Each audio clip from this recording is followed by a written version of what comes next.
어머니, 제발 그만 좀 하세요.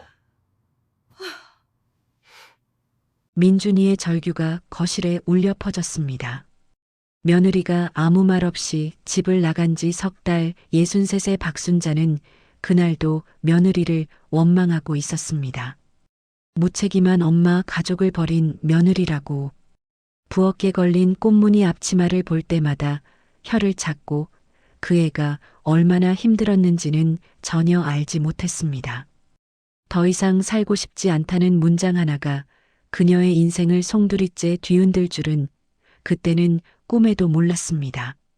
사연 보기 전 구독과 좋아요로 응원해주세요. 감상 후기도 남기시면 따뜻한 기운 가득 보내드릴게요. 그날은 민준이가 평소보다 일찍 퇴근한 날이었습니다. 현관문을 열고 들어서자마자 순자의 목소리가 들렸습니다. 하은아, 엄마 얘기는 하지 마. 그 사람 이제 우리 엄마 아니야. 민준이는 그 자리에서 얼어붙었습니다. 거실로 들어가니 5살 하은이가 울고 있었고 순자가 아이 앞에 서 있었습니다. 엄마, 민준이가 소리쳤습니다. 지금 뭐 하시는 거예요? 순자가 돌아봤습니다. 민준아, 너 왔어? 일찍 왔네. 어머니, 제발 그만 좀 하세요. 민준이의 목소리가 떨렸습니다. 하은이한테 지은이 얘기하지 말라고요? 엄마가 아니래요? 어떻게 그런 말을 할 수 있어요? 순자는 어이가 없다는 표정을 지었습니다. 뭐가 잘못됐는데? 진짜 아니잖아. 애들 버리고 도망간 사람이 무슨 엄마야. 어머니. 민준이가 주먹을 불끈 쥐었습니다. 그만하세요. 제발. 지은이가 왜 나갔는지 정말 모르세요? 내가 뭘 알아. 그 애가 나약해서 못 버틴 거지. 순자는 팔짱을 끼며 말했습니다. 나도 시집살이 힘들게 했어. 근데 나는 이 악물고 버텼어.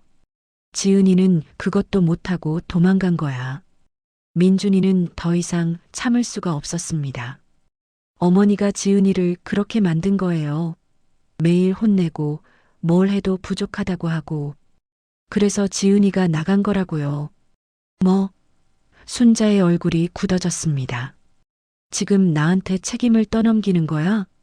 떠넘기는 게 아니에요. 사실이에요. 민준이가 소리쳤습니다. 하은이가 더 크게 울기 시작했습니다. 제발 그만하세요, 어머니. 이러다간 정말 돌이킬 수 없어요. 순자는 입술을 깨물었습니다. 가슴이 답답했지만 인정하고 싶지 않았습니다. 나는 잘못한 게 없어. 며느리 노릇 제대로 하라고 한 것뿐이야. 민준이는 고개를 저으며 하은이를 안아들었습니다. 하은아, 괜찮아. 아빠가 있어. 그리고 순자를 똑바로 쳐다봤습니다. 어머니, 이제 그만하세요. 아이들 앞에서라도. 민준이는 하은이를 데리고 방으로 들어가 버렸습니다. 문이 닫히는 소리가 크게 울렸습니다. 순자는 거실에 혼자 남았습니다. 주변이 조용해졌습니다. 너무 조용했습니다. 순자는 소파에 주저앉았습니다. 손이 떨렸습니다. 내가 뭘 잘못했다고. 나는 가족을 위해 최선을 다했는데 민준이와 싸운 건 이번이 처음이 아니었습니다. 며느리가 떠난 후로 아들과는 계속 이렇게 싸웠습니다. 며느리가 떠난 건 석 달 전이었습니다. 그날 아침 일어났는데 며느리가 없었습니다. 방에도 없고 화장실에도 없고 테이블 위에 편지 한 장만 덩그러니 놓여 있었습니다. 미안합니다. 저는 더 이상 못 견디겠습니다. 아이들을 잘 부탁드립니다. 그게 다였습니다. 왜 못 견디는지, 어디로 가는지 아무 설명도 없이 그냥 사라져 버렸습니다. 그날 아들 민준이가 퇴근하고 와서 편지를 보더니 무너져 내렸습니다. 경찰에 신고도 하고 지은이 친구들한테도 연락했지만 아무도 그 애가 어디 있는지 몰랐습니다. 민준이가 순자에게 물었습니다. 엄마, 지은이한테 뭐라고 하셨어요? 지은이가 왜 이러는지 알아요? 순자는 어이가 없었습니다. 내가 뭐 했는데? 며느리 노릇 제대로 하라고 한 것밖에 없는데. 그게 문제라니까요. 엄마가 지은이한테 너무 심했어요. 뭐가 심해? 다들 그렇게 사는 거야. 나도 시집 와서 시어머니 모시고 그렇게 살았어. 그날 순자와 민준이는 처음으로 싸웠습니다. 그 후로 아들도 순자한테 말을 잘 안 했습니다. 집에 들어와도 인사만 하고 방으로 들어가 버렸습니다. 그날 이후로 순자는 8살 서준이와 5살 하은이를 혼자 돌보고 있었습니다. 63세 나이에 손주 둘을 키운다는 게 이렇게 힘든 일인 줄 몰랐습니다. 매일 아침 6시면 순자의 눈이 떠졌습니다. 아니, 정확히는 허리가 아파서 잠에서 깨는 거였죠. 침대에서 일어나려고 몸을 일으키는데 허리에서 뻐근한 통증이 올라왔습니다. 으윽! 소리를 참으며 순자는 겨우 일어나 부엌으로 향했습니다. 가장 먼저 하는 일은 밥 짓기였습니다. 손주들 아침 도시락까지 챙겨야 하니까 서두르지 않으면 안 됐거든요. 찬물에 쌀을 씻으면서 손가락 마디마디가 시큰거리는 게 느껴지는데 이젠 그것도 익숙해졌습니다. 부엌 벽에 걸린 꽃무늬 앞치마가 순자의 눈에 들어왔습니다. 며느리가 남기고 간 거였습니다. 연보라색 꽃무늬에 군데군데 기름때가 묻어있는 그 앞치마. 지은이가 맨날 두르고 설거지하고 반찬 만들던 그 앞치마. 즉, 혀를 차면서도 순자는 시선을 뺄 수가 없었습니다. 어떻게 엄마 노릇을 그렇게 내팽개칠 수가 있지. 아무리 시집살이가 힘들어도 그래도 자식은 자식이잖아. 할머니, 배고파? 서준이가 잠옷 차림으로 부엌에 들어섰습니다. 8살인데도 또래보다 말수가 적고 조용한 아이였습니다. 엄마가 떠난 후로는 더 말이 없어졌습니다. 응, 할머니가 지금 아침 준비하고 있어. 씻고 와. 네. 서준이가 고개를 끄덕이고 화장실로 향했습니다. 뒷모습이 어쩐지 쓸쓸해 보여서 순자의 가슴이 먹먹해지더군요. 밥이 다 되고 계란 프라이를 부치고 김치찌개를 끓였습니다. 며느리가 있을 때는 국 끓이는 것도 그 애가 다 했는데 이제는 순자가 다 해야 했습니다. 설거지도 빨래도 청소도 63세 몸으로 말이에요. 아침 식사를 차려놓고 손주들을 불렀습니다. 서준이는 조용히 밥을 먹고 하은이는 계란 프라이를 입에 물고 있다가 또 물었습니다. 할머니, 엄마는 진짜 언제 와? 친구들은 다 엄마가 유치원에 데리러 오는데. 숟가락을 든 순자의 손이 멈칫했습니다. 뭐라고 대답해야 할까요? 엄마는 안 온다고? 엄마가 너희를 버리고 갔다고? 그런 말을 어떻게 5살짜리한테 해요? 하은아, 엄마가 지금 바빠서 그래. 곧 온다. 정말? 응, 정말이야. 거짓말이었습니다. 며느리가 어디 있는지도 모르는데 무슨 수로 온다고 장담할 수 있겠어요.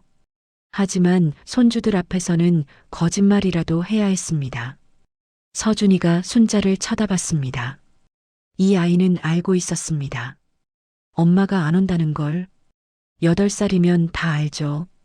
그래서 순자의 가슴이 더 아팠습니다. 내가 뭘 잘못했다고 이렇게까지 해야 하나. 아이들을 학교와 유치원에 데려다주고 집에 돌아오면 8시 반쯤 됐습니다. 그때부터 순자는 밀린 집안일을 시작했습니다. 어제 쌓인 설거지, 빨래, 청소, 손주들 방 정리하고 이불 개고 화장실 닦고 설거지를 하면서 순자는 자꾸 한숨을 쉬었습니다. 예전에는 며느리가 다 했던 일들인데 그때는 당연한 줄 알았어요. 며느리가 집안일 하는 게 당연하다고 생각했죠. 근데 이렇게 혼자 해보니까 참 힘들긴 하네. 생각이 거기까지 미치자 순자는 고개를 저었습니다. 아니야. 그래도 도망가면 되냐? 힘들면 말을 하든지 도움을 청하든지 해야지. 청소를 하다가 허리가 또 쑤셔서 순자는 소파에 주저앉았습니다. 잠깐만 쉬자. 잠깐만. 정신을 차리고 보니 벌써 11시가 넘었습니다. 점심 준비를 시작해야 했습니다. 손주들 학교 끝나고 오면 배고프다고 할 테니까. 오후 2시쯤 되면 순자는 하은이를 유치원에서 데려와야 했습니다. 서준이는 학교 끝나고 학원 가니까 5시에 데려오면 됐고요. 하은이를 데리러 유치원 앞에서 기다리는데 다른 엄마들이 모여서 수다를 떨고 있었습니다. 순자만 할머니였습니다. 다른 아이들은 다 엄마가 데리러 오는데 하은이 할머니 요즘 많이 힘드시죠? 한 엄마가 물었습니다. 아니에요. 괜찮아요. 순자는 어색하게 웃으며 대답했습니다. 아이 둘 키우시는 거 보통 일이 아닐 텐데. 하은이 엄마는 언제 오시나요? 그 질문에 순자는 할 말을 잃었습니다. 곧 올 거예요. 거짓말이었습니다. 또 거짓말. 며느리가 어디 갔는지도 모르는데 사람들이 알면 뭐라고 할까? 며느리가 가출했다는 걸 알면. 하은이를 데리고 집에 와서 간식을 챙겨주고 서준이를 학원에서 데려오고 순자는 저녁 준비를 시작했습니다. 민준이는 야근이 많아서 저녁을 집에서 먹는 날이 별로 없었습니다. 오늘도 문자가 왔습니다. 엄마, 오늘 늦어요. 저녁 먼저 드세요. 손주들과 둘이서 저녁을 먹었습니다. 식탁이 텅 비어 보이더군요. 예전에는 네 식구가 모여 앉아서 밥 먹었는데 지은이가 있을 때는 이랬었지. 아이들을 씻기고 숙제 봐주고 재우고 모든 게 끝나면 밤 10시가 넘었습니다. 그제야 순자는 침대에 누울 수 있었습니다. 누우면 온몸이 쑤셨습니다. 허리, 다리, 어깨. 63의 몸으로 손주 둘을 돌보는 게 이렇게 힘들 줄 몰랐습니다. 천장을 바라보며 순자는 생각했습니다. 며느리는 지금 뭘 하고 있을까? 혹시 잘 지내고 있을까? 부엌에 걸린 꽃무늬 앞치마가 자꾸 생각났습니다. 그 앞치마를 두르고 설거지하던 며느리의 뒷모습이 자꾸만 떠오르는 거였습니다. 어깨가 축 처지고 한숨을 쉬던 그 모습. 그때 지은이가 왜 그렇게 한숨을 쉬었을까? 몰랐습니다. 그때는 정말 몰랐습니다. 며느리가 얼마나 힘들었는지, 이 집안일이 얼마나 버거운 일인지. 하지만 순자는 곧 고개를 저었습니다. 아니야. 그래도 가족을 버리는 건 잘못된 거야. 힘들면 참아야지. 나도 참았는데. 그렇게 스스로를 다독이며 잠이 들었습니다. 그리고 순자는 알지 못했습니다. 다음 날 오후 청소를 하다가 자신이 쓰러지게 될 거라는 사실을, 그리고 그날 밤 아들과 더 격렬하게 싸우게 될 거라는 사실을. 순자가 쓰러진 건 그날 오후였습니다. 하은이를 유치원에 데려다주고 집에 돌아와 청소를 하다가 갑자기 눈앞이 핑 도는 게 느껴졌습니다. 휘청거리며 소파에 걸터 앉았는데 온몸에서 힘이 빠져나가는 것 같았습니다. 어지러워. 뭐지 이게. 일어나려고 했지만 다리가 말을 듣지 않았습니다. 그대로 소파에 쓰러진 채로 얼마나 시간이 흘렀을까요? 정신을 차려보니 창밖이 어두워져 있었고 현관문이 열리는 소리가 들렸습니다. 엄마, 엄마 어디 계세요? 민준이의 목소리였습니다. 평소보다 일찍 퇴근한 모양이었습니다. 여기 있어. 가까스로 소리를 냈습니다. 민준이가 거실로 달려들어오더니 소파에 쓰러진 순자를 보고 얼굴이 하얗게 질렸습니다. 엄마, 괜찮으세요? 왜 이러세요? 아니야, 괜찮아. 그냥 좀 쉬고 있었어. 얼굴이 왜 이렇게 창백해요? 병원 가야 해요. 민준이는 순자를 부축해 일으켰고 차를 몰아 근처 병원으로 향했습니다. 응급실에서 검사를 받는 동안 순자는 이 모든 게 과하다는 생각이 들었습니다. 이 정도로 병원까지 와야 하나? 그냥 피곤했던 건데. 하지만 의사의 말을 듣는 순간 민준이의 얼굴이 굳어졌습니다. 과로로 인한 탈진 증상입니다. 혈압도 높고요. 당분간 푹 쉬셔야 합니다. 선생님, 우리 어머니 나이가 63이시거든요. 많이 위험한 건 아니죠? 지금은 괜찮지만 이대로 계속 무리하시면 안 됩니다. 특히 이 연세에 무거운 집안일이나 육아는 몸에 큰 부담이 됩니다. 민준이는 아무 말 없이 고개만 끄덕였지만 순자는 그의 얼굴에서 무언가 복잡한 감정이 스치는 걸 봤습니다. 병원에서 돌아온 날 밤이었습니다. 손주들을 재우고 순자가 거실 소파에 앉아 있는데 민준이가 다가왔습니다. 얼굴에 피곤이 가득했고 눈빛이 평소와 달랐습니다. 엄마. 민준이가 조심스럽게 입을 열었습니다. 응? 이제 그만하시면 안 될까요? 순자는 고개를 들어 아들을 쳐다봤습니다. 무슨 말인지 이해할 수 없었습니다. 뭘 그만하라는 거니? 서준이랑 하은이. 제가 돌볼게요. 어머니는 이제 좀 쉬세요. 무슨 소리야? 내가 어떻게 애들을 돌봐? 회사 다니면서. 민준이는 한참을 침묵하다가 입을 열었습니다. 타가모를 구하든지 아니면 제가 다른 방법을 찾아볼게요. 타가모, 남이 우리 애들을 돌보게 하겠다고? 순자의 목소리가 높아졌습니다. 어머니가 쓰러지시면 어떡해요? 의사 선생님 말 못 들으셨어요? 나 괜찮아. 좀 피곤했던 것뿐이야. 좀 피곤한 게 아니잖아요. 민준이의 목소리도 커졌습니다. 처음으로 어머니한테 소리를 지르는 거였습니다. 매일 아침 6시에 일어나서 밤 10시까지 애들 돌보시잖아요. 63이 그렇게 하면 안 되는 거예요. 순자는 가슴이 답답했습니다. 아들이 자신을 걱정하는 건 알지만 왜 이렇게 서운한 걸까요? 그럼 어쩌라고. 지은이가 집 나가서 내가 해야 하는 거 아니야. 그 말이 나오자마자 민준이의 얼굴이 일그러졌습니다. 그래요. 지은이가 나갔죠. 근데 엄마, 지은이가 왜 나갔는지 생각해 보셨어요? 순자는 입을 다물었습니다. 가슴이 쿵 내려앉는 기분이었습니다. 뭐? 엄마가 지은이한테 너무 심했어요. 민준이의 목소리가 떨렸습니다.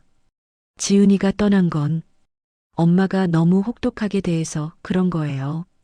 순자는 귀를 의심했습니다. 지금 아들이 자기한테 뭐라고 한 거죠? 뭐라고? 내가 심했다고? 네. 지은이가 얼마나 힘들어했는지 아세요? 하은이 낳고 나서 얼마나 우울해했는지, 매일 엄마한테 혼나면서 얼마나 힘들었는지. 민준이의 눈에 눈물이 고이기 시작했습니다. 나는 며느리 노릇 제대로 하라고 한 것밖에 없어. 순자도 목소리를 높였습니다. 밥짜기 하면 안 된다고, 청소 제대로 하라고, 애들 잘 챙기라고. 그게 뭐가 잘못이야? 다들 그렇게 사는 거야. 그게 문제예요. 민준이가 소리쳤습니다. 다들 그렇게 산다고요? 지은이는 며느리가 아니라 이 집 식구였어요. 근데 엄마는 지은이를 하인처럼 대하셨잖아요. 순자의 손이 떨렸습니다. 하인처럼?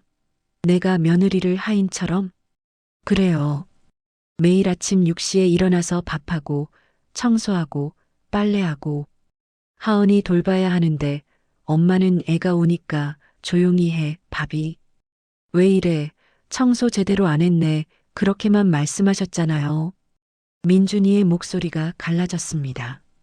지은이가 하은이 낳고 나서 얼마나 힘들어했는지 아세요? 산후우울증이었어요. 근데 엄마는 다들 그렇게 키운다고만 하셨잖아요. 순자는 할 말을 잃었습니다. 산후우울증? 그게 뭐가 대수라고. 자신도 아들 낳고 힘들었지만 다 이겨냈는데 산후 우울증이 뭐 대단한 병이냐? 나도 너 낳고 힘들었어. 그래도 이 악물고 키웠어. 그러니까 그게 문제라니까요. 민준이가 머리를 감싸쥐었습니다. 엄마는 그렇게 사셨으니까 며느리도 그렇게 살아야 한다고 생각하시잖아요. 근데 그건 잘못된 거예요. 순자의 가슴에 뭔가 뜨거운 게 치밀어 올랐습니다. 분노인지 억울함인지 알 수 없었습니다. 내가 뭘 잘못했는데 며느리 노릇 제대로 하라는 게 잘못이야? 그렇게 말씀하시는 게 잘못이에요. 민준이의 눈에서 눈물이 흘러내렸습니다. 엄마, 지은이가 얼마나 힘들었는지 아세요? 저한테 울면서 말했어요. 나는 이 집에서 며느리가 아니라 그냥 가정부 같아라고요. 순자는 그 말에 숨이 막혔습니다. 가정부라고? 내가 며느리를 가정부 취급했다고? 그렇게 느꼈대요. 지은이가 매일 혼나고 인정받지 못하고 아무리 해도 부족하다고 들으니까요. 민준이가 고개를 떨어뜨렸습니다. 저도 잘못했어요. 그걸 알면서도 지은이를 지켜주지 못했어요. 엄마한테 말씀드리지도 못하고. 그래서 지은이가 떠난 거예요. 침묵이 흘렀습니다. 거실에 시계 소리만 똑딱똑딱 울렸습니다. 순자는 아무 말도 할 수 없었습니다. 머릿속이 하얗게 변했습니다. 내가 며느리를 가정부처럼 대했다고? 내가? 민준이가 자리에서 일어났습니다. 저 방에 들어갈게요. 엄마도 푹 쉬세요. 민준이는 방으로 들어가며 문을 쾅 닫았습니다. 그 소리에 순자의 어깨가 움찔했습니다. 혼자 남은 거실에서 순자는 소파에 주저앉았습니다. 온몸에서 힘이 빠졌습니다. 내가 뭘 잘못했단 말이야. 다들 그렇게 사는 거잖아. 나도 시집와서 그렇게 살았는데. 하지만 아들의 말이 자꾸 귓가에 맴돌았습니다. 이 집에서 며느리가 아니라 그냥 가정부 같아. 순자는 눈을 감았습니다. 눈물이 핑 돌았지만 참았습니다. 아니야. 나는 잘못하지 않았어. 며느리 노릇 제대로 하라고 한 게 뭐가 잘못이야. 하지만 가슴 한구석이 계속 무거웠습니다. 그날 밤 순자는 잠을 이루지 못했습니다. 천장을 바라보며 계속 생각했습니다. 며느리가 정말 그렇게 힘들었을까? 산후 우울증? 그게 그렇게 심한 거였나? 며느리가 하은이를 낳고 난 후의 모습이 떠올랐습니다. 말이 없어지고 자주 멍하니 앉아있던 모습, 아이가 울어도 반응이 느렸던 모습, 그때 내가 뭐라고 했지. 애가 우는데 왜 가만히 있어. 얼른 안아줘야지. 밥이 왜 이래.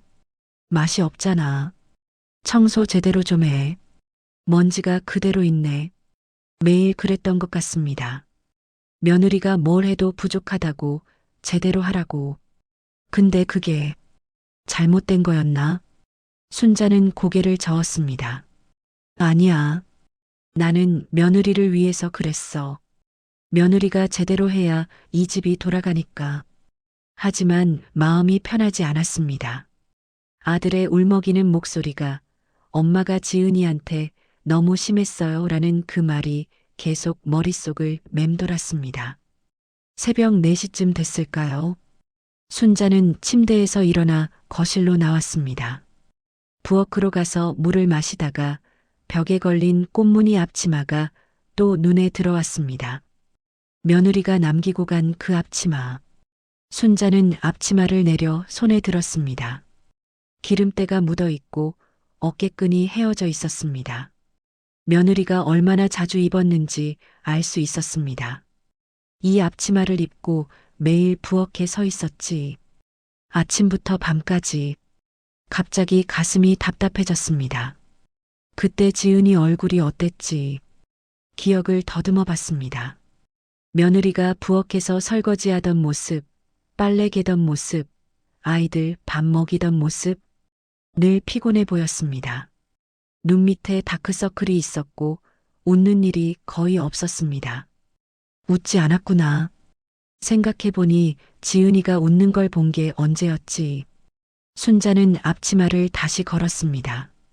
그리고 소파에 앉아 창밖을 바라봤습니다. 어둠 속에서 조금씩 동이 트기 시작했습니다. 내가 정말 잘못한 걸까?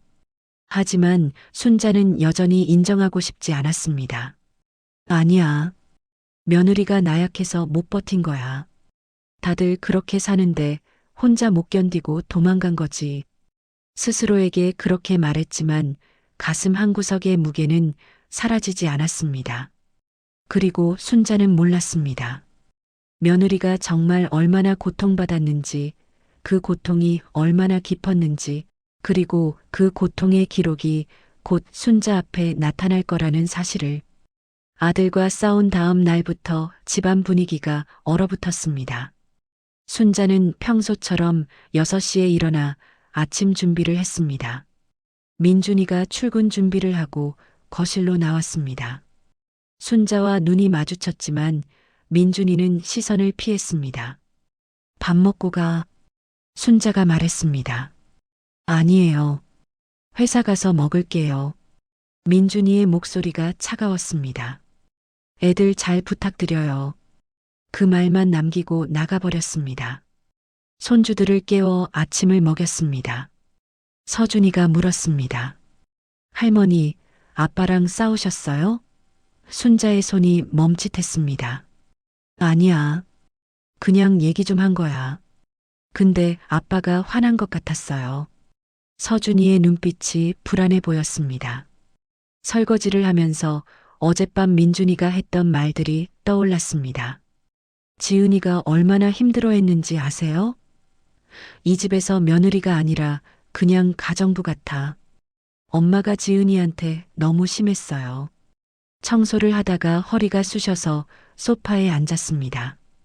벽에 걸린 꽃무늬 앞치마가 눈에 들어왔습니다. 며느리가 걸레를 들고 무릎 꿇고 바닥을 닦던 모습이 떠올랐습니다. 구석구석 제대로 좀 닦아? 여기 먼지 그대로 있잖아. 그렇게 말했었죠. 하은이를 유치원에 데리러 갔습니다. 다른 엄마들이 모여서 이야기를 나누고 있었습니다. 하은이 할머니, 요즘 많이 힘드시죠? 아니에요. 괜찮아요. 순자는 웃으며 대답했지만 속으로는 힘들었습니다. 민준이가 늦게 들어왔습니다. 밥 먹었어? 순자가 물었습니다. 네, 먹었어요. 민준이는 짧게 대답하고 방으로 들어가 버렸습니다. 순자와는 한마디도 하지 않았습니다. 거실에 혼자 남은 순자는 텔레비전을 켰지만 내용이 하나도 들어오지 않았습니다. 가슴이 답답했습니다. 어떻게 해야 할까요? 사과를 해야 할까요? 하지만 자신이 뭘 잘못했는지 여전히 이해가 되지 않았습니다. 일주일이 지났습니다. 순자는 설거지를 하다가 갑자기 눈물이 났습니다. 왜 우는지 자신도 몰랐습니다. 손주들을 돌보고 집안일을 하고 며느리가 떠난 빈자리를 메우려고 애썼는데 왜 아들은 자신을 원망하는 걸까요? 그날 저녁 순자는 결심했습니다. 혼자서라도 해내야 해. 손주들을 위해서라도. 며느리는 돌아오지 않을 것 같았습니다. 아들도 자신을 이해하지 못했습니다. 그렇다면 혼자서라도 손주들을 잘 키워야 했습니다. 순자는 진통제를 한 알 먹고 침대에 누웠습니다. 허리가 너무 아팠지만 참아야 했습니다. 그렇게 스스로를 다독이며 잠이 들었습니다. 하지만 순자는 몰랐습니다. 곧 찾아올 친구가 그녀의 생각을 완전히 뒤흔들어 놓을 거라는 사실을요. 영숙이 찾아온 건 토요일 오후였습니다. 초인종이 울렸고 순자가 문을 열자 영숙이 과일 바구니를 들고 서 있었습니다. 순자야, 나야. 영숙아, 어쩐 일이야? 너 요즘 전화도 안 받고 뭐 하는 거야? 걱정돼서 왔지. 영숙은 신발을 벗으며 순자의 얼굴을 유심히 살펴봤습니다. 얼굴이 왜 이래? 많이 상했네. 아니야. 괜찮아. 괜찮긴.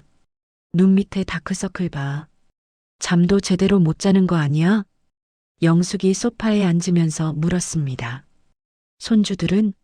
서준이는 친구네 집에 놀러 가고 하은이는 낮잠 자고 있어. 순자야, 솔직하게 말해봐. 많이 힘들지? 그 말에 순자의 눈가에 뭔가 뜨거운 게 올라왔습니다. 며느리는 왜 떠난 거야? 순자는 입을 다물었습니다.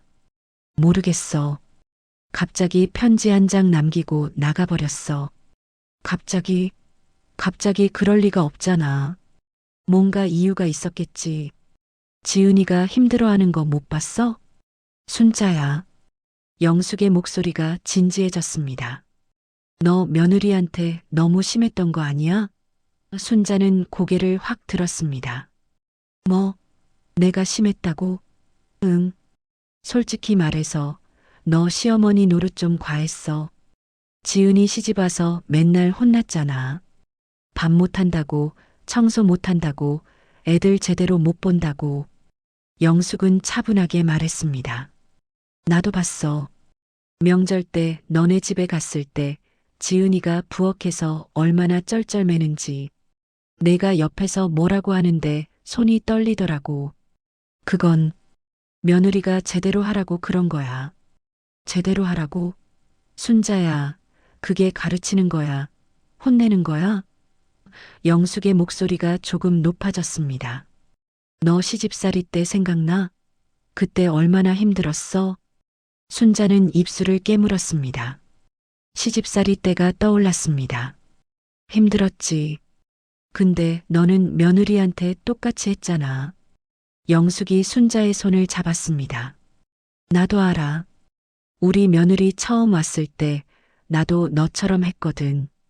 근데 지금 생각하면 그게 잘못이었어. 영숙의 눈빛이 진지했습니다. 며느리가 3년 전에 나한테 말했어. 매일 혼나는 게 너무 무서웠어요. 라고. 그 말 듣고 나서 나 얼마나 후회했는지 몰라. 순자야, 지은이도 혼자 힘들었을 거야. 근데 너한테 말 못하고 참았겠지. 그러다가 결국 못 견디고 나간 거야. 순자의 눈에 눈물이 고였습니다. 나는 몰랐어. 지은이가 그렇게 힘들었는지. 지금이라도 알아야지. 그리고 지은이 찾아야 해. 찾아서 뭐하게. 순자가 고개를 저었습니다. 내가 무서워서 못 오는 거지. 내가 사과하지 않으면 평생 못 와. 영숙이 단호하게 말했습니다. 순자야, 지은이 어디 있는지 알아? 몰라. 경찰에 신고했는데 연락이 없어. 내가 알아봐 줄게. 지은이 친구들한테 물어보고 혹시 아는 사람 있나 찾아볼게. 내가 왜? 너 혼자 감당하기 힘들잖아. 친구가 도와야지. 그날 오후 영숙과 이야기를 나누며 순자는 조금씩 마음이 풀렸습니다. 순자야, 너 혼자 손주들 키우는 거 무리야. 민준이한테 도움받아. 그리고 며느리 찾으면 사과해. 내가 먼저. 쉽지 않아도 해야 해. 가족이잖아. 영숙이 돌아간 후 순자는 오랜만에 마음이 좀 가벼웠습니다. 영숙이 말이 맞는 것 같기도 해. 내가 너무 심했나? 부엌에 걸린 꽃무늬 앞치마를 보며 생각했습니다.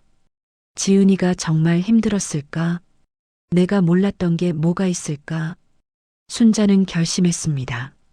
지은이를 찾자. 그리고 얼굴이라도 보자. 그 다음 일은 그때 생각하자. 그리고 순자는 몰랐습니다. 며칠 후 자신이 발견하게 될 며느리의 일기장이 얼마나 충격적일지요. 영숙이 다녀간 지 사흘 후 순자는 손주들 방 청소를 하고 있었습니다. 옷장 안쪽 구석을 더듬는데 손에 뭔가 딱딱한 게 잡혔습니다. 책이었습니다. 꺼내보니 낡은 공책이었습니다. 며느리 지은이의 글씨였습니다. 일기장이었습니다. 순자는 첫 페이지를 펼쳤습니다. 2022년 4월 15일. 오늘 시집왔다. 시어머니께서 나를 보시며 말씀하셨다. 이제부터 우리 집 며느리니까 잘해야 해. 긴장됐다. 잘할 수 있을까? 다음 페이지를 넘겼습니다. 2022년 5월 3일. 오늘 아침 밥을 짜게 했다. 시어머니께서 한숨을 쉬셨다. 밥을 이렇게 짜게 하면 어떡해. 미안하다고 했다. 다음부터 조심해야겠다. 계속 넘겼습니다. 2022년 6월 20일. 오늘 시어머니께서 친정어머니가 뭘 가르쳤냐고 하셨다. 밥이 맛이 없다고. 친정엄마한테 미안하다. 엄마는 나한테 잘 가르쳐 주셨는데 내가 못하는 거다. 2023년 2월 10일. 서준이가 태어났다. 너무 예쁘다. 하지만 몸이 너무 힘들다. 밤에 잠을 못 자서 정신이 없다. 시어머니께서 애가 우는데 왜 가만히 있냐고 하신다. 나도 최선을 다하는데 부족한가 보다. 일기는 점점 어두워졌습니다. 2023년 8월 5일. 요즘 너무 힘들다. 아침 6시에 일어나서 밤 11시까지 쉬는 시간이 없다. 근데 시어머니는 늘 부족하다고 하신다. 이것도 못하냐? 제대로 좀 해라. 나는 정말 못난 며느리인가 보다. 2024년 3월 1일. 임신했다. 하은이를 가졌다. 기쁘지만 두렵다. 서준이 키우는 것도 힘든데. 시어머니께 말씀드렸더니 잘 됐다. 딸도 낳아야지 라고 하셨다. 나는 두렵다고 말하고 싶었지만 말하지 못했다. 2024년 11월 3일. 하은이를 낳았다. 예쁘다. 너무 예쁘다. 그런데 이상하다. 아기를 보는데 기쁘지가 않다. 뭔가 텅 빈 것 같다. 마음이 무겁다. 왜 이러는 걸까?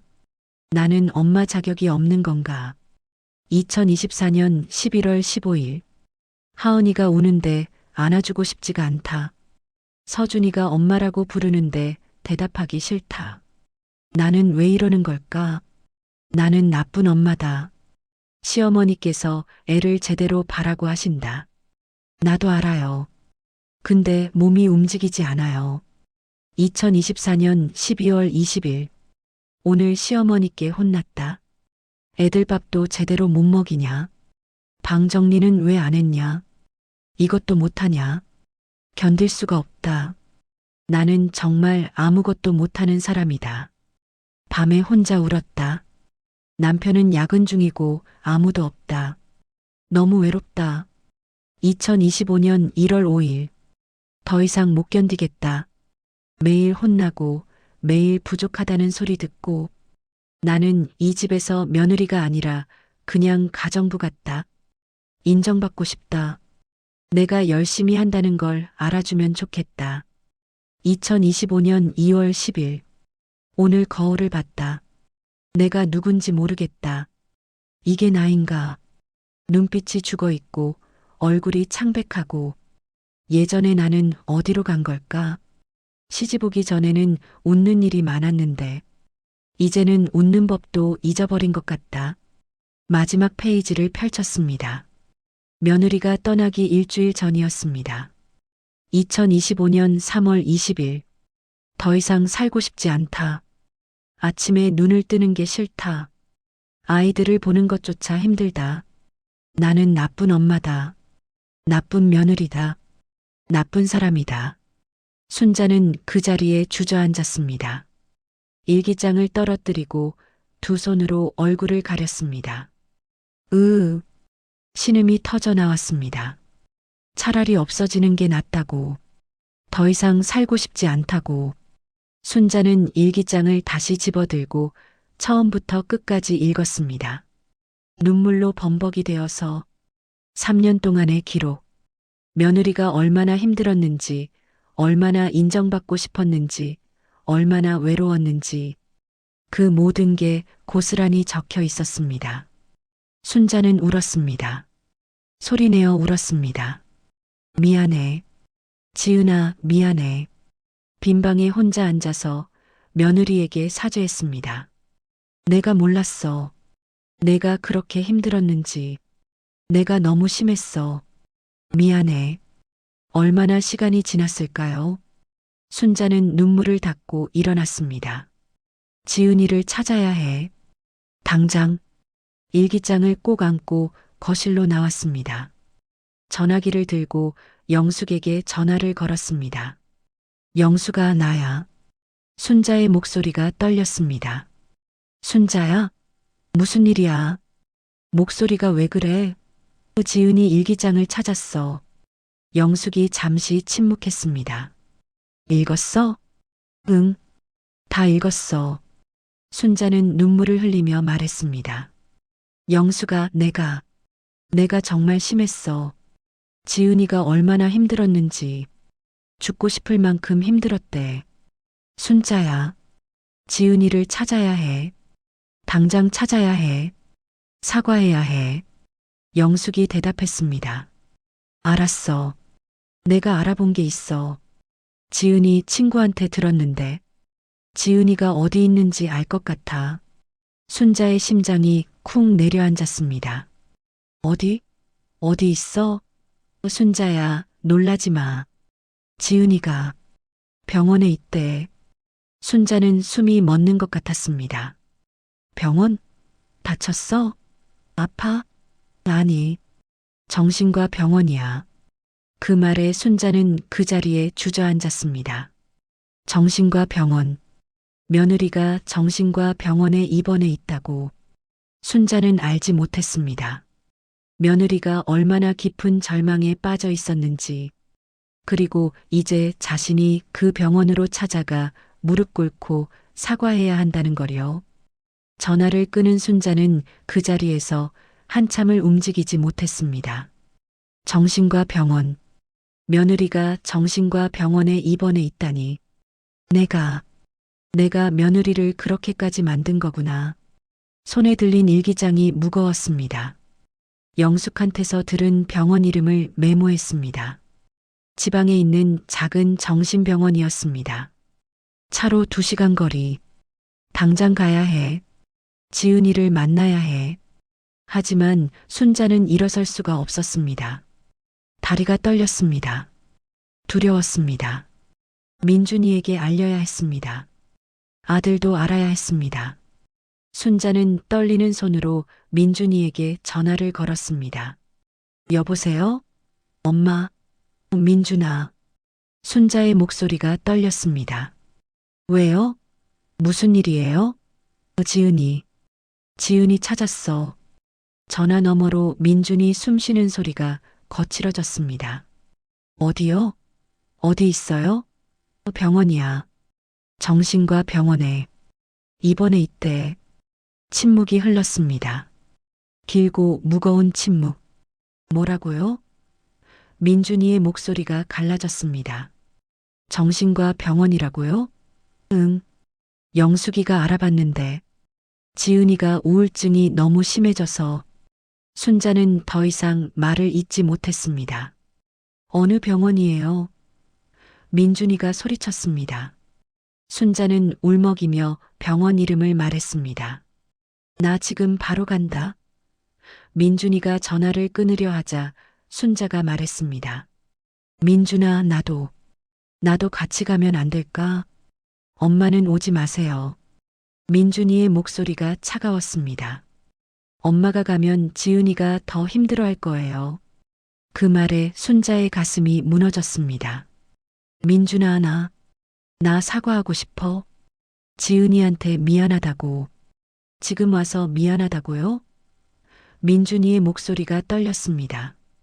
엄마가 지은이를 그렇게 만들어 놓고 지금 와서 미안하다고요?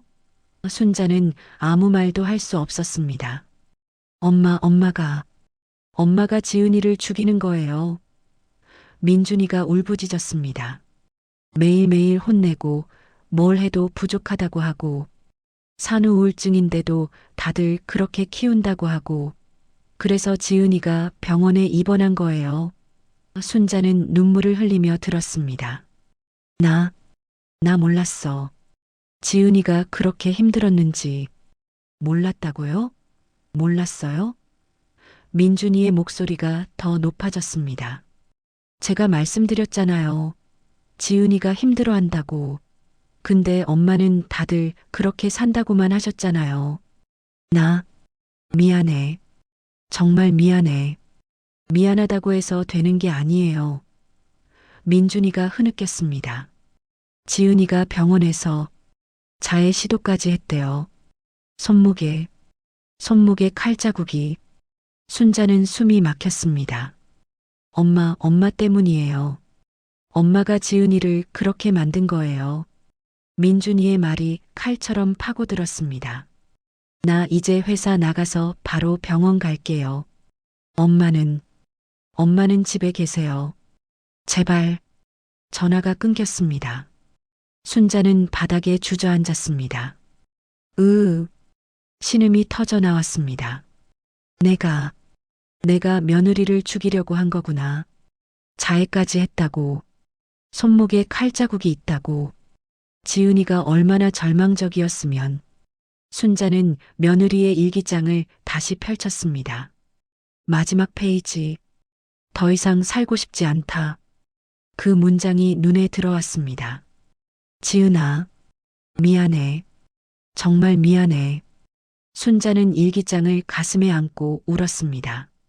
밤 10시가 넘어 민준이가 돌아왔습니다. 얼굴이 새하얗게 질려 있었고 눈이 퉁퉁 부어 있었습니다. 순자는 조심스럽게 다가갔습니다. 민준아, 지은이는 입원 중이에요. 민준이의 목소리가 죽어 있었습니다. 중증 우울증이래요. 자살 시도까지 해서 계속 입원해 있어야 한대요. 순자의 눈에서 눈물이 흘렀습니다. 내가 가서 사과할게. 무릎 꿇고 빌게. 엄마. 민준이가 순자를 똑바로 쳐다봤습니다. 지은이가 엄마 얘기만 나오면 패닉이 온대요. 순자는 숨이 멎는 것 같았습니다. 엄마 생각만 해도 숨이 막힌대요. 그래서 정신과 선생님이 당분간 엄마는 면회 오지 말라고 하셨어요. 순자는 그 자리에 무너져 내렸습니다. 내가 며느리한테 그런 존재였구나. 공포의 대상? 엄마 알겠어요? 제가 지은이 치료하고 데려올게요. 엄마는 제발 가만히 계세요. 민준이는 방으로 들어가며 문을 닫았습니다. 순자는 거실에 혼자 남았습니다. 소파에 앉아 천장을 바라봤습니다. 내가 평생 옳다고 믿었던 게 다 틀린 거였구나. 시어머니 노릇, 며느리 교육, 엄하게 가르쳐야 한다는 생각. 그 모든 게 잘못된 거였습니다. 순자는 부엌으로 가서 꽃무늬 앞치마를 내렸습니다. 며느리가 남기고 간 그 앞치마를 꽉 안았습니다. 지은아, 미안해. 정말 미안해. 빈 부엌에서 혼자 울었습니다. 내가 몰랐어. 내가 그렇게 힘들었는지. 내가 너무 심했어. 새벽이 되어서야 침대에 누웠지만 잠이 오지 않았습니다. 천장을 바라보며 생각했습니다. 어떻게 하지? 지은이가 나를 무서워한다는데 어떻게 사과를 하지? 민준이 말이 맞았습니다. 지금 가면 며느리가 더 힘들어할 것입니다. 일단 기다리자. 지은이가 좀 나아질 때까지. 그리고 그때 가서 무릎 꿇고 사과하자. 하지만 그 기다림이 얼마나 고통스러울지 순자는 몰랐습니다. 그리고 며칠 후 자신이 용기를 내어 병원으로 향하게 될 거라는 사실도. 일주일이 지났습니다. 민준이는 매일 병원에 다녔고 순자는 집에서 손주들을 돌봤습니다. 하지만 예전과는 달랐습니다. 이제 순자는 손주들을 보며 생각했습니다. 이 아이들의 엄마를 내가 아프게 만들었구나. 일주일 동안 순자는 며느리의 일기장을 매일 읽었습니다. 3년 동안의 기록을 반복해서 읽으며 자신이 무슨 짓을 했는지 깨달았습니다. 나는 며느리를 사람이 아니라 기계처럼 대했구나. 감정이 없는 것처럼. 어느 날 밤 순자는 결심했습니다. 더 이상 기다릴 수 없어. 지은이를 만나야 해. 민준이가 말렸습니다. 며느리가 자신을 무서워한다고. 하지만 순자는 가야 했습니다. 무서워하든 말든 가서 사과해야 해. 무릎 꿇고 빌어야 해. 다음 날 아침 순자는 영숙에게 전화를 걸었습니다. 영숙아, 나 오늘 병원 갈 거야. 민준이한테 말했어? 아니, 말하면 말릴 테니까. 괜찮겠어? 영숙의 목소리에 걱정이 묻어났습니다. 괜찮지 않아도 가야 해. 순자는 손주들을 영숙에게 맡기고 병원으로 향했습니다. 버스를 2번 갈아타고 2시간을 달려 작은 시골 마을에 도착했습니다. 언덕 위에 하얀 건물이 보였습니다.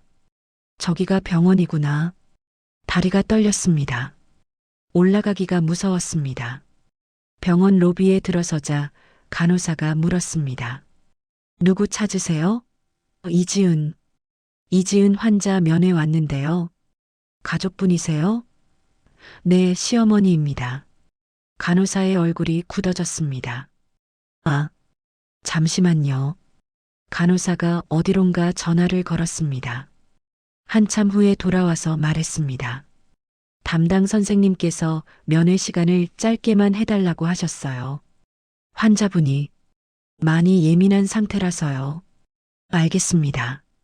순자는 간호사를 따라 복도를 걸었습니다. 긴 복도였습니다. 발소리가 울렸습니다. 방 앞에 도착했습니다.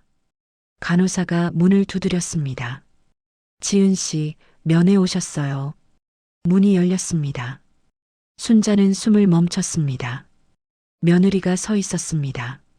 하얗게 질린 얼굴, 긴 머리는 단발로 잘려 있었고 눈은 푹 꺼져 있었습니다. 병원복을 입은 모습이 너무나 여인 것 같았습니다. 그리고 며느리의 손목, 소매 사이로 보이는 손목에 긴 상처 자국이 있었습니다. 순자는 그 순간 무너졌습니다. 신음이 터져 나왔습니다. 며느리는 순자를 보더니 얼어붙었습니다. 얼굴이 더 하얗게 질렸고 몸이 떨리기 시작했습니다. 왜 오셨어요? 며느리의 목소리가 떨렸습니다. 지은아. 순자가 한 걸음 다가가자 며느리는 뒤로 물러났습니다. 오지 마세요. 제발. 며느리의 눈에 공포가 어려 있었습니다. 순자를 보는 눈빛이 무서워하는 눈빛이었습니다. 순자는 그 자리에서 무릎을 꿇었습니다. 지은아, 미안해. 바닥에 무릎을 대고 고개를 숙였습니다. 정말 미안해. 며느리는 그 모습을 보고 멈춰섰습니다. 시어머니, 내가 미안해. 내가 정말 잘못했어. 순자의 눈에서 눈물이 흘러내렸습니다. 내 일기장을 봤어. 3년 동안 내가 얼마나 힘들었는지, 얼마나 고통스러웠는지 다 봤어. 며느리의 몸이 굳었습니다. 내 일기를. 미안해. 허락 없이 봤어. 근데 봐서 다행이야. 순자는 고개를 들어 며느리를 쳐다봤습니다. 안 봤으면 나는 평생 몰랐을 거야. 내가 얼마나 아팠는지, 내가 너한테 무슨 짓을 했는지. 며느리의 눈에 눈물이 고이기 시작했습니다. 지은아, 나 평생 시집살이 힘들게 했어. 시어머니한테 매일 혼나고 뭘 해도 부족하다는 소리 듣고 그때 너무 힘들었어. 밤에 혼자 울기도 했어. 며느리가 조금씩 다가왔습니다. 근데 나는 너한테 똑같이 했어. 내가 힘들게 살았으니까 너도 힘들어야 한다고 생각했어.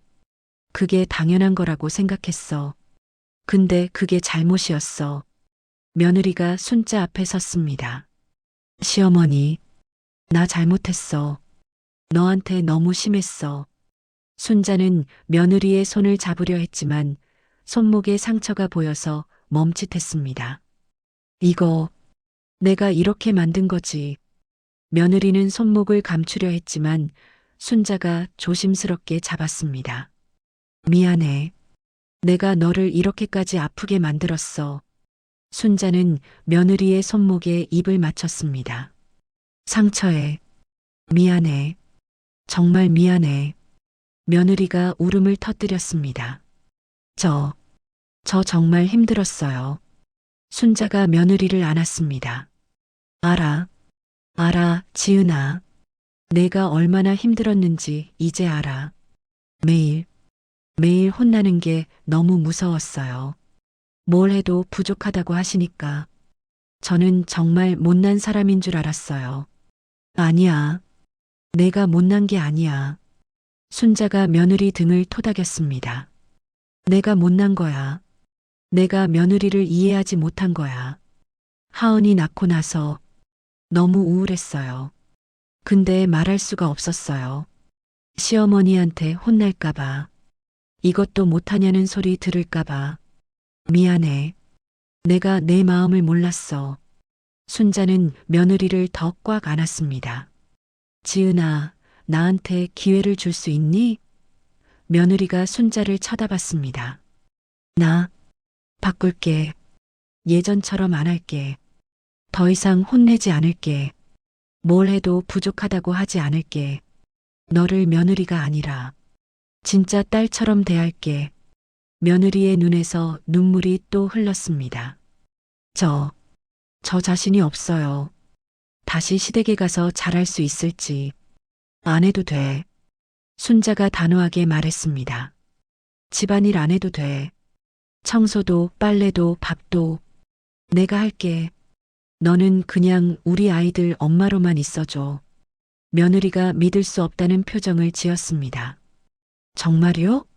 응, 정말이야. 순자가 며느리 손을 꽉 잡았습니다. 너는 그냥 천천히 나아지면 돼. 우리 아이들이 엄마를 기다리고 있어. 특히 하은이가. 며느리가 울음을 터뜨렸습니다. 하은이, 보고 싶어요. 서준이도. 응, 곧 볼 수 있어. 내가 좀 나아지면. 두 사람은 한참을 안고 울었습니다. 얼마나 시간이 지났을까요?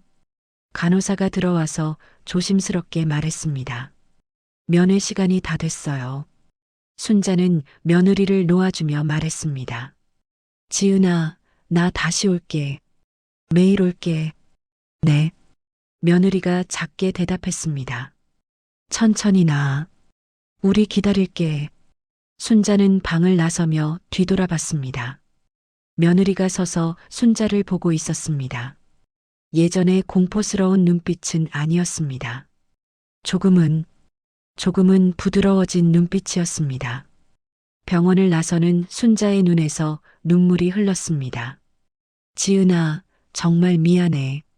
내가 너를 그렇게 아프게 만들었어. 하지만 이제는 알았습니다. 무엇을 해야 하는지. 바꿔야 해.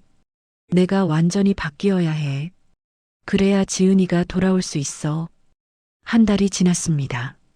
순자는 매주 병원을 찾아갔습니다.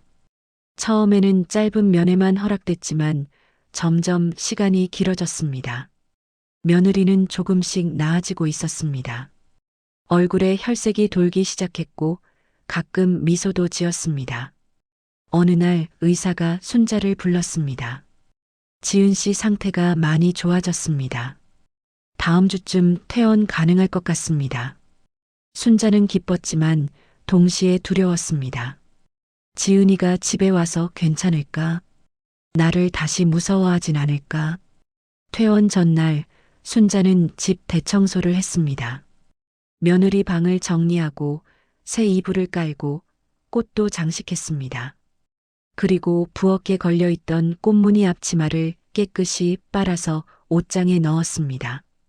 이제 이 앞치마는 지은이가 입고 싶을 때만 입으면 돼. 퇴원하는 날 민준이와 함께 병원으로 갔습니다. 며느리는 짐을 챙기고 있었습니다. 지은아, 순자가 조심스럽게 불렀습니다. 네, 어머니. 며느리가 돌아봤습니다. 예전처럼 긴장한 얼굴은 아니었습니다. 집에 가자. 순자가 며느리 손을 잡았습니다. 집에 도착했습니다. 현관문을 열자 서준이와 하은이가 달려 나왔습니다. 엄마. 하은이가 소리쳤습니다. 엄마 왔어.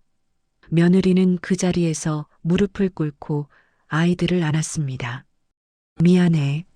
엄마가 미안해. 오래 기다렸지. 엄마가 아파서. 미안해. 저녁 식사 시간이었습니다. 순자가 음식을 준비했습니다. 며느리가 부엌으로 들어오려 하자 순자가 말했습니다. 지은아, 그냥 앉아 있어. 내가 할게. 어머니, 제가 도와드릴게요. 아니야. 너는 쉬어. 너는 그냥 아이들이랑 놀아줘. 그게 제일 중요한 거야. 저녁 식사를 차려놓고 네 식구가 함께 앉았습니다. 석 달 만에 함께하는 식사였습니다. 많이 먹어. 순자가 며느리 그릇에 반찬을 올려줬습니다. 너 많이 말랐더라. 살 좀 찌워야 해. 며느리가 조심스럽게 밥을 먹었습니다. 며칠이 지났습니다. 처음에는 모든 게 어색했습니다. 며느리는 집안일을 하려고 했고 순자는 말렸습니다. 어머니, 제가 할게요. 아니야. 내가 할게. 근데 제가 해야죠. 지은아, 너는 그냥 천천히 나아지면 돼. 집안일은 나중에 해도 돼. 일주일 후 며느리가 부엌으로 왔습니다. 어머니, 제가 좀 도와드릴게요. 괜찮아. 너 쉬어. 아니에요. 저 뭔가 하고 싶어요. 가만히 있으니까 오히려 불안해요. 뭔가 하고 싶어요. 순자는 고개를 끄덕였습니다. 그래. 그럼 같이 하자. 혼자 하지 말고 같이.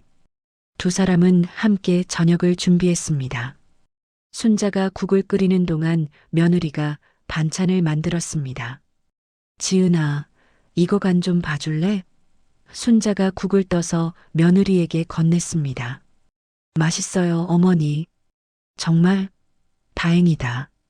한 달이 더 지났습니다. 완벽하지는 않았습니다. 여전히 어색한 순간도 있었고 순자가 옛날 습관으로 잔소리를 하려다가 입을 다물 때도 있었습니다. 어느 날 며느리가 청소를 하다가 컵을 깨뜨렸습니다. 순자는 반사적으로 입을 열려다가 멈췄습니다. 괜찮아. 다친 데 없어? 며느리가 놀란 얼굴로 순자를 쳐다봤습니다. 예전 같으면 조심해서 해야지 했을 텐데. 죄송해요, 어머니. 아니야.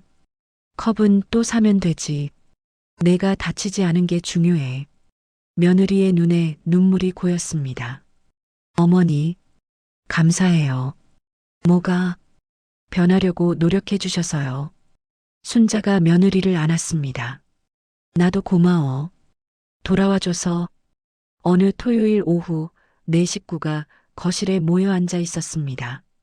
하은이가 순자에게 물었습니다. 할머니, 엄마랑 사이 좋아졌어요? 응. 사이 좋아. 이제 안 싸워요? 안 싸워. 하은이가 박수를 쳤습니다. 좋아. 이제 우리 다 같이 살아요. 저녁에 며느리가 조심스럽게 물었습니다. 어머니, 제가 꽃무늬 앞치마 입어도 될까요? 응. 순자가 놀라서 쳐다봤습니다. 그 앞치마 제가 좋아했거든요. 꽃무늬가 예뻐서. 근데 나중에는 그걸 보는 게 무서웠어요. 며느리가 말을 이었습니다. 근데 이제는 다시 입고 싶어요. 새로운 마음으로. 순자는 옷장에서 깨끗이 빨아둔 꽃무늬 앞치마를 꺼냈습니다. 여기 있어. 입어봐. 며느리가 앞치마를 두르자 순자가 뒤에서 끈을 묶어줬습니다. 예쁘다. 정말요? 응. 우리 며느리 예뻐. 며느리가 돌아서서 순자를 안았습니다. 어머니 사랑해요. 순자는 눈물을 참으며 며느리를 안았습니다. 나도 사랑해, 지은아. 그날 밤 순자는 침대에 누워 창밖을 바라봤습니다. 달이 밝았습니다. 완벽하진 않아. 여전히 어색한 것도 많고 조심해야 할 것도 많아. 하지만 괜찮았습니다. 천천히 가면 돼. 서로 이해하고 서로 존중하면서. 며느리가 집으로 돌아온 지 2달이 지났습니다. 어느 일요일 아침 순자는 거실에서 손주들이 며느리와 노는 모습을 바라봤습니다. 엄마, 이것 봐. 하은이가 그림을 보여주자 며느리가 웃으며 칭찬했습니다. 우와, 하은이 그림 정말 잘 그렸네. 민준이가 순자 옆에 앉았습니다. 엄마 고마워요. 뭐가? 변하려고 노력해 주셔서요. 지은이가 많이 행복해 보여요. 순자는 며느리를 바라보며 말했습니다. 나도 행복해. 우리 며느리가 웃으니까. 그날 저녁 네 식구가 함께 저녁을 먹었습니다. 순자와 며느리가 함께 만든 음식이었습니다. 잘 먹겠습니다. 손주들이 밝게 외쳤습니다. 순자는 식탁에 둘러앉은 가족들을 바라봤습니다. 민준이, 며느리 지은이, 서준이, 하은이 모두가 웃고 있었습니다. 이게 가족이구나. 완벽하지 않지만 서로를 이해하고 사랑하는 가족. 순자는 며느리에게 반찬을 건넸습니다. 지은아, 이것도 먹어. 감사해요, 어머니. 며느리가 웃으며 받았습니다. 예전처럼 긴장한 얼굴이 아니었습니다. 편안한 얼굴이었습니다. 창밖으로 노을이 지고 있었습니다. 주황빛과 분홍빛이 섞인 예쁜 노을. 순자는 그 노을을 바라보며 생각했습니다. 늦었지만 이제라도 깨달아서 다행이야. 며느리와의 관계, 가족의 의미, 그리고 진짜 사랑. 63의 나이에 배웠지만 그래도 다행이었습니다. 손주들의 웃음소리가 집안 가득 울렸습니다. 며느리가 순자를 보며 미소 지었습니다. 순자도 미소로 답했습니다. 완벽하진 않았습니다. 여전히 조심해야 할 것도 많고 노력해야 할 것도 많았습니다. 하지만 이제는 함께였습니다. 그것으로 충분했습니다. 손주들이 잠든 밤 순자는 며느리와 함께 차를 마셨습니다. 어머니, 오늘 하루도 고생 많으셨어요. 나야 뭘. 너도 수고했어. 두 사람은 창밖 별을 바라보며 조용히 차를 마셨습니다. 말은 없었지만 마음은 통했습니다. 이제 이 집은 다시 가족의 집이 되었습니다. 완벽하지 않지만 서로를 이해하고 사랑하는 가족의 집. 그것으로 충분했습니다.